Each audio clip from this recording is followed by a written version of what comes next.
ಒಂದು ಕಾಶಿ ಮಂಗಳೂರು ಬೇರೆ ಅಲ್ಲ, ಯಾಕಂದರೆ ಅಲ್ಲಿ 5 ದುರ್ಗೆಯರು ಮಂಗಳೂರಿನ 5 ದಿಕ್ಕಲ್ಲಿದ್ದಾರೆ. ಶಿವನನ್ನು ದರ್ಶನ ಮಾಡಲಿಕ್ಕೆ ಅಲ್ಲಿ ಸಾಧನೆ ಮಾಡಿದರೆ ಖಂಡಿತ ಆಗುವ ಒಂದು ಜಾಗ ಏನಾರಿದ್ರೆ ಅದು ಕದ್ರಿ. ಆ ಕದಲಿ ವನದಲ್ಲಿ ಪರಶುರಾಮ ತಪಸ್ ಮಾಡಿ ಶಿವನನ್ನು ಉಪಾಸನೆ ಮಾಡಿದ ಜಾಗ.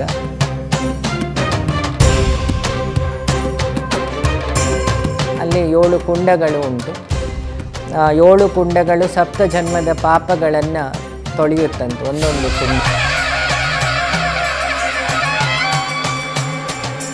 ಕದ್ರಿಯ ಶಿವನ ಉಪಾಸನೆಯಿಂದ ಫಸ್ಟು ತಪೋಭೂಮಿ ಆದ್ದರಿಂದ ಮೋಕ್ಷವನ್ನು ಕೊಡೋ ಜಾಗ.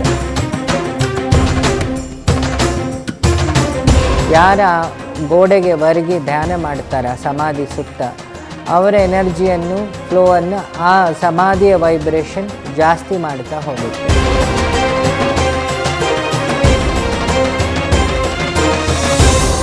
ಪರಶುರಾಮರು ಅಲ್ಲೊಂದು ಅಗ್ನಿ ಹಚ್ಚಿದ್ದಾರೆ ಕದ್ರಿ ಮಠದಲ್ಲಿ. ಇವತ್ತು ಅದು ಆರಲಿಲ್ಲ.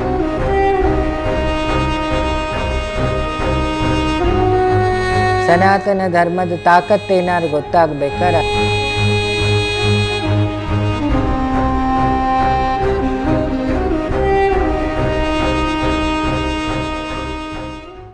ಇವತ್ತು ಕದ್ರಿ ಮಂಜುನಾಥನಿಗೆ ಬಗ್ಗೆ ಮಾಹಿತಿ ಕೊಡಬೇಕು ಅಂತ ಹೇಳಿ ಎಲ್ಲರೂ ಕೇಳಿಕೊಂಡಿದ್ರು.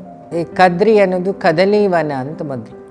ಕದಲಿ ವೃಕ್ಷಗಳು ಅಂದರೆ ಬಾಳೆ ಅಂತಲೂ ಹೇಳ್ತೀವಿ, ಕದಲಿ ಪಂಚಕ ಅಂತಲೂ ನಾವು ಹೇಳ್ತೀವಿ ಶಾಸ್ತ್ರದಲ್ಲಿ. ಕದಲಿ ಅಂದರೆ ಪರಿಶುದ್ಧ, ಬುಧನಿಗೆ ಸಂಬಂಧಪಟ್ಟ ವೃಕ್ಷ. ಆ ಕದಲಿ ವನದಲ್ಲಿ ಪರಶುರಾಮ ಪ್ರಾಯಶ್ಚಿತ್ತಕ್ಕೋಸ್ಕರ ತಪಸ್ ಮಾಡಿ ಶಿವನನ್ನು ಉಪಾಸನೆ ಮಾಡಿದ ಜಾಗ. ಆ ಜಾಗದಲ್ಲಿ ರಸಾತಲ ಅಂತ ಒಂದುಂಟು. ಕದ್ರಿ ಶಿವಲಿಂಗದ ಕೆಳಗೆ ಎಷ್ಟೋ ಅಡಿ ಕೆಳಗೆ 3 ಲಿಂಗಗಳಿದೆ. ತ್ರಿಮೂರ್ತಿಯ ಆತ್ಮಕವಾದ ಲಿಂಗ, ಒಂದು ಸ್ವರ್ಣ, ಇನ್ನೊಂದು ಬೆಳ್ಳಿ, ಇನ್ನೊಂದು ಪಂಚಲೋಹ.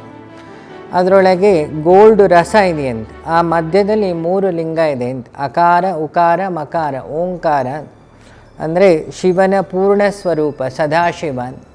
ಹಾಗಾಗಿ ಕದ್ರಿ ಶಿವನಲ್ಲಿ ಆ ಶಾಂತತೆಯನ್ನು ನೀವು ನೋಡ್ಬೋದು. ಇದು ಕದ್ರಿಯ ರಹಸ್ಯ. ಮತ್ತು ಇನ್ನೂ ಹೇಳಬೇಕಂತ ಹೇಳಿದರೆ ಕದ್ರಿ ಉತ್ಸವಗಳಿಗೆ ಫೇಮಸ್. ಧರ್ಮದೈವಗಳೇ ನಿಂತು ನಡೆಸೋ ಉತ್ಸವ ಎಲ್ಲರಿದ್ದರೆ, ಧ್ವಜಾರೋಹಣದಿಂದ ಹಿಡಿದು ಅದೆಲ್ಲ ನಾಥಪಂಥ, ಧರ್ಮದೈವಗಳು, ಜನ, ಸಂಪ್ರದಾಯ ಎಲ್ಲದರ ಸಮ್ಮಿಲನ ಜಾಗ ಏನಾರಿದ್ದರೆ ಕದ್ರಿ ಕ್ಷೇತ್ರ. ಹಾಗಾಗಿ ಅದು ಮಂಗಳಾದೇವಿ ಕ್ಷೇತ್ರ.